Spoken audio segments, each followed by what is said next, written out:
I'm April Sprintz. Thanks so much for joining us for Business Advice on the Go. This is a special episode. I am actually on vacation with a very good friend of mine, Josephson.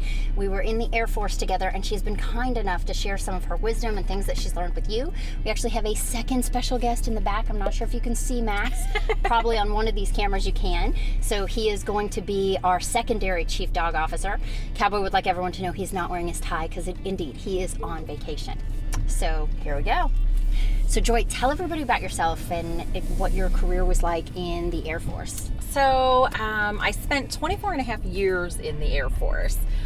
And I started, like you did, as a broadcaster. Right. So spent a lot of time overseas telling the story of our men and women that are stationed overseas and serving in the military. Spent a lot of time doing radio and television and all of the broadcast reportery kind of journalistic sort of things, and loved it. Like, that was just the best career I could ever have chosen. Oh, yeah.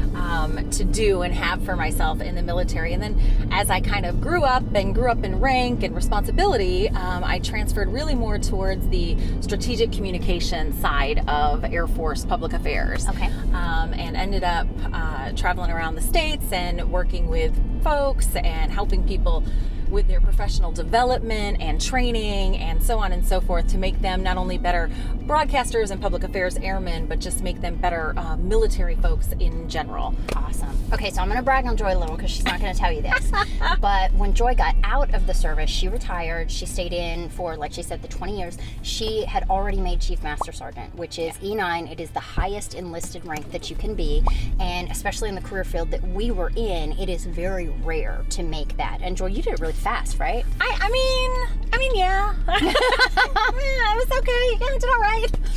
You did amazing. So I'm going to brag on her. And the reason I do that is because it's not often that you get a chance to sit down and talk with a military leader, and you legit were. Like, you helped with the inauguration. I did. Our that president. was one of my last assignments in the Air Force, was going up and putting on the video, photo kind of support for the inauguration on the military side. So we took care of all, the military documentation of the event because there is so much that goes into the inauguration. Oh, yeah. I can only imagine. How long? You were there forever, right? I was there for like 8 months, right? So long before even the election, and then after the election, and then to inauguration day and after. So, the public sees like this great parade and, all this pomp and circumstance, and you see some, balls and all of this, but we are there doing all the planning to make it happen and make sure everything goes off well and that it's safe and secure and that it's a good event honoring our democratic system. What would you say is the biggest difference in your experience between being a leader in the military and then going and being a leader in the what we call as military people the civilian sector, or just the corporate world? Man, so one of the first things I realized that after I got out was actually, sadly, the lack of leadership in the civilian sector. Right. And it was stunning to me. You kind of take for granted when you grow up in the military all of the leadership that you have, that you gain, that and the training classes, they give you. yes, the training they give you, and then the leaders that are around you. You don't see it when you're in it. Just like everything else, you don't see what you have until it's kind of taken away or different. So my first job coming out of the Air Force, I worked for a large defense contracting company, and I remember walking in thinking, oh my God, what have I done?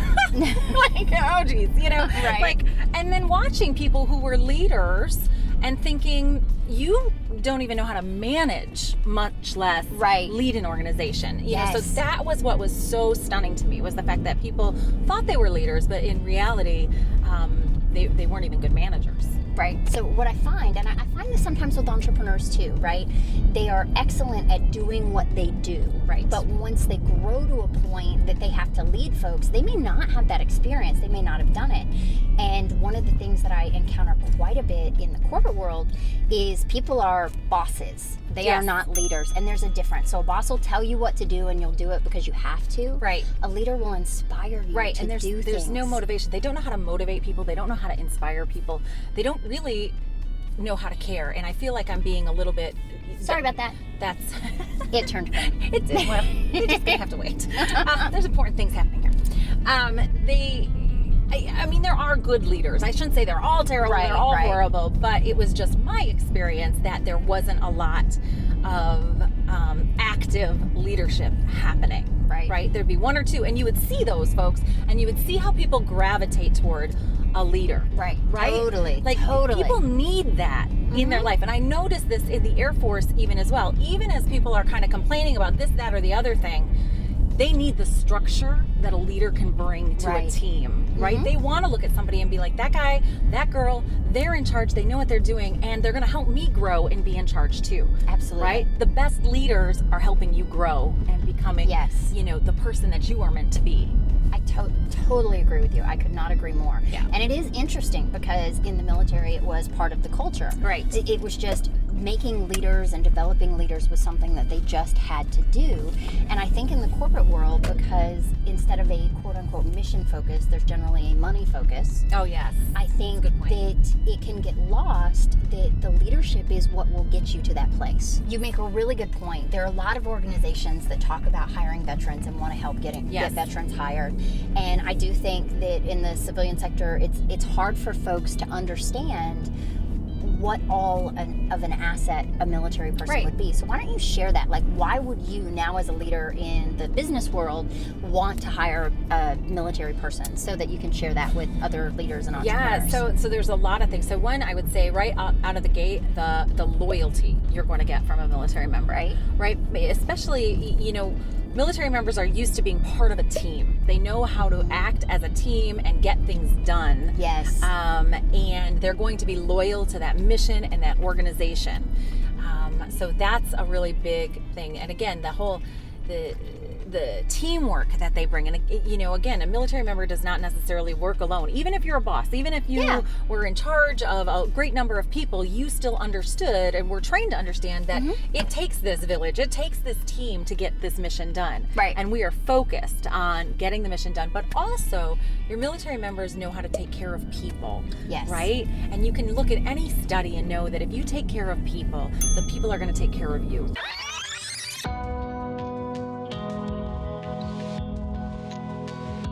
Yes. Whatever that objective is, right?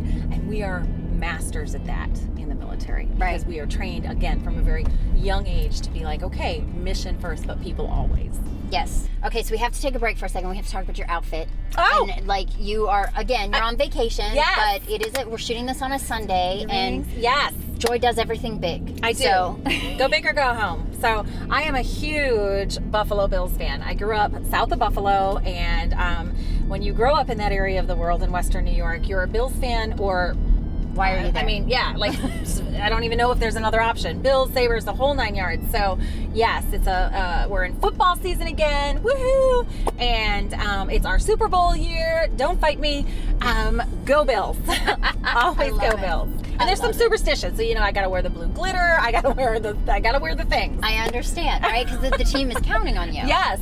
It's imperative that I dress on Sundays in Bill's gear. It's why I love to work with leaders and entrepreneurs, because it's a way to help so many individuals through focusing on one. And one of the things going into confidence and then taking it a step further that is so important to me when I work with anyone is, what are your values? What are your company's values? Even if you're a small company, I don't care, because I feel like you can tie so many decisions back to values. Yes. So that, for example, if you're the leader of an organization and you have these, my personal values for my company are respect, empowerment, and team.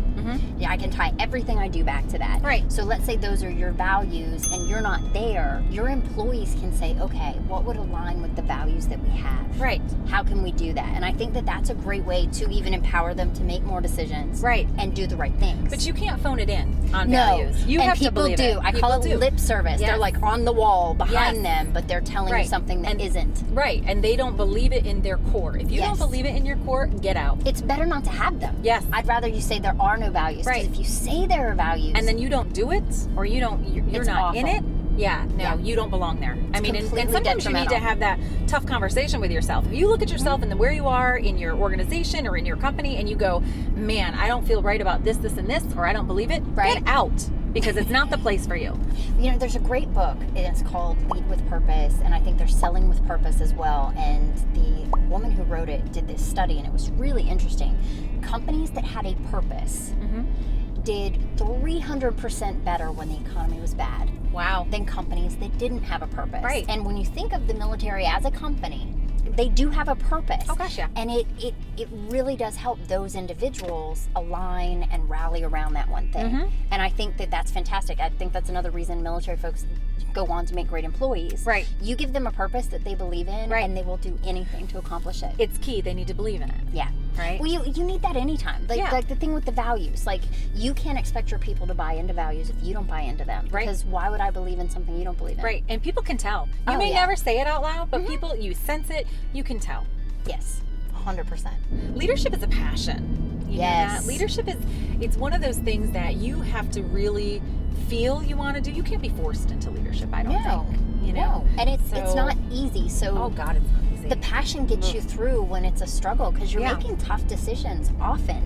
Yes. For yourself, for others, for companies. Yes. And it's hard work, right? Like, you have to do things that are not comfortable, right? Like, you put yourself in situations where you have to have the hard conversations and deal with people on different levels, and it is a tough job. So if you want to be a successful leader, you have to be willing to, make those tough decisions and to really put yourself out there. Absolutely. And be vulnerable in many different ways.